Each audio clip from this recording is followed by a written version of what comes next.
ದೇಶ ಅಭಿವೃದ್ಧಿ ಮಾಡ್ತಾ ಇಲ್ಲ, ಅವರು ಅಧಿಕಾರಿಗಳು ಅವ್ರ ಅಭಿವೃದ್ಧಿ ಆಗ್ತವ್ರು. ಮಂತ್ರಿಗಳು ಅಧಿಕಾರಿಗಳು ಒಬ್ಬ ಮಾರ್ವಾಡಿಗೆ ನಮ್ಮೂರಲ್ಲಿ ಮಾರ್ಕೊಂಬಿಟ್ಟವ್ರು. 485 ಎಕರೆ ಅಕ್ವೈರ್ ಮಾಡಿದ್ದಾರೆ.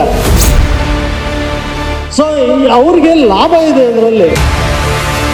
ವೈಟ್ ಕಾಲರ್ನಲ್ಲಿ ಭ್ರಷ್ಟಾಚಾರ ಮಾಡ್ತಾ ಇದ್ದಾರೆ.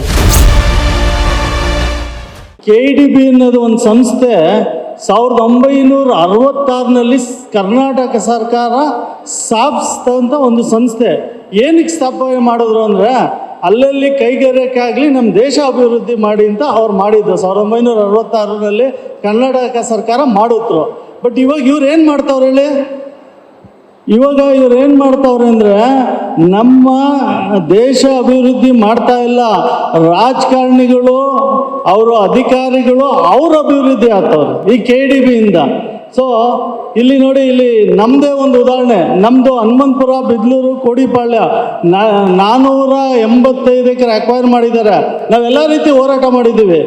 ಎಲ್ಲ ರೀತಿ ಹೋರಾಟ ಮಾಡಿದ್ರು 2022ನಲ್ಲಿ 85% ಜನ ನಾವು ಕೊಡಲ್ಲ ಅಂತ ಹೇಳಿದ್ರು ಕೂಡ ಅವ್ರು ತಿರ್ಗಾ ಅದನ್ನು ಜಮೀನು ಬಲವಂತ ಕಿತ್ಕೊಂತ ಇದ್ದಾರೆ. ಯಾಕೆ ಅಂತ ಕಾರಣ ಹುಡ್ಕಕ್ಕೆ ಹೋದಾಗ ಅಲ್ಲೊಂದು ಬಲವಾದ ಕಾರಣ ಸಿಕ್ತು. ಏನಂದರೆ ಮಂತ್ರಿಗಳು ಅಧಿಕಾರಿಗಳು ಒಬ್ಬ ಮಾರ್ವಾಡಿಗೆ ನಮ್ಮೂರಲ್ಲಿ ಮಾರ್ಕೊಂಬಿಟ್ಟವ್ರು.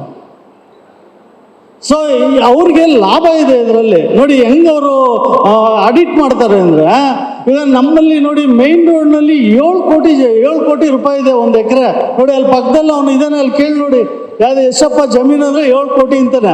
ನಮ್ಗೆ ಇವ್ರು KDB ಎಷ್ಟು ಕೊಡೋದು? 1.5 ಕೋಟಿ ಕೊಟ್ಟರೆ ಭಾಳ ದೊಡ್ಡದದು.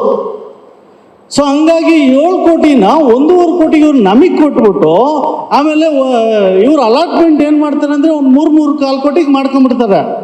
1.5 ಕೋಟಿ ಇದಕ್ಕೆ ಹೋಗ್ತೈತೆ ಬೋರ್ಡ್ಗೆ. ಇನ್ನು ಮಿಕ್ಕಿದ್ದು ಯಾರು ತಿಂತಾರೆ? ಅಧಿಕಾರಿಗಳು ಮತ್ತು ಮಂತ್ರಿಗಳು ತಿಂತಾರೆ. ಇನ್ನು 3 ಕೋಟಿ ಇಂತ 500 ಎಕರೆ ಎಷ್ಟಾಯ್ತು ಲೆಕ್ಕಾಕೊಳ್ಳಿ. ಯಾರು ದುಡಿಬೇಕು? ಎಲ್ಲಿ ಹೋಗ್ಬೇಕು? ಇದು ದುಡ್ಡು ಹೆಂಗೆ ಭ್ರಷ್ಟಾಚಾರ ಆಗಬೇಕು? ಇದು ಕ್ಯಾಲ್ಕುಲೇಷನ್ ಮಾಡಬೇಕು. ಆಮೇಲೆ ಅಷ್ಟು ಕ್ಯಾಶ್ನಲ್ಲಿ ತಗೊಳ್ಳಿಲ್ಲ ಅಂದರೆ ಇವ್ರು ಏನು ಮಾಡ್ತಾರೆ ಅಂದರೆ ಯಾರೋ ಮಾರ್ವಾಡಿ ಕಂಪ್ನಿ ಇದನ್ನೆಲ್ಲ ಆ ಕಂಪ್ನಿಗೆ ಇವ್ರು ಶೇರ್ ಹೋಲ್ಡರ್ ಆಗ್ತಾರೆ. ಆ ಶೇರ್ ಹೋಲ್ಡರ್ ಆದರೆ ಒಂದು 4-5 ಕೋಟಿ ಕೊಟ್ಬಿಟ್ಟು ಅವ್ನು ಶೇರ್ ಹೋಲ್ಡ್ರು. ಆಮೇಲೆ ಇನ್ನು 5 ವರ್ಷ ಆದಮೇಲೆ 150 ಕೋಟಿ ಲಾಭ ಅಂತ ಇವ್ರಿಗೆ ಕೊಡ್ತಾರೆ ವಾಪಸ್ಸು. ಅದು ಇನ್ಕಮ್ ಟ್ಯಾಕ್ಸ್ ಡಿಡಕ್ಟ್ ಮಾಡಿ. ಸೊ ED CBI ಯಾರು ಇದನ್ನು ಇನ್ವೆಸ್ಟಿಗೇಷನ್ ಮಾಡೋಕ್ಕಲ್ಲ. ಆ ಥರ ವೈಟ್ ಕಾಲರ್ನಲ್ಲಿ ಭ್ರಷ್ಟಾಚಾರ ಮಾಡ್ತಾ ಇದ್ದಾರೆ. ಸೊ ಇದು ನಾವು ರೈತರು ಎತ್ತೆಚ್ಕೊಬೇಕು. ಇವಾಗ ನಾವಿನ್ನು ಮುಂದ್ಗಡೆ ನಮಗೆ ಜಮೀನು ಸಿಗಲ್ಲ.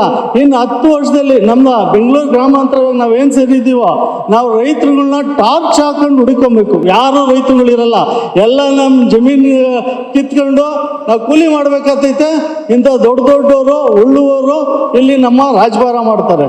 ಸೊ ಹಂಗಾಗಿ ಈ ಒಂದು ಸಭೆ ಮಾಡಿದ ಉದ್ದೇಶ, ಇವಾಗ 3 ತಾಲೂಕು ನಾವು ಒಂದು ಮಾಡಿ ನಾವು ಕಮಿಟಿ ಅಂತ ಮಾಡ್ತೀವಿ. ದಯವಿಟ್ಟು ಒಂದೊಂದು ತಾಲೂಕಿನಲ್ಲಿ ಇಬ್ಬರು ಹೆಸರುಗಳು ಕೊಟ್ಟರೆ ಇವಾಗ ಕಮಿಟಿ ಮಾಡೋಣ.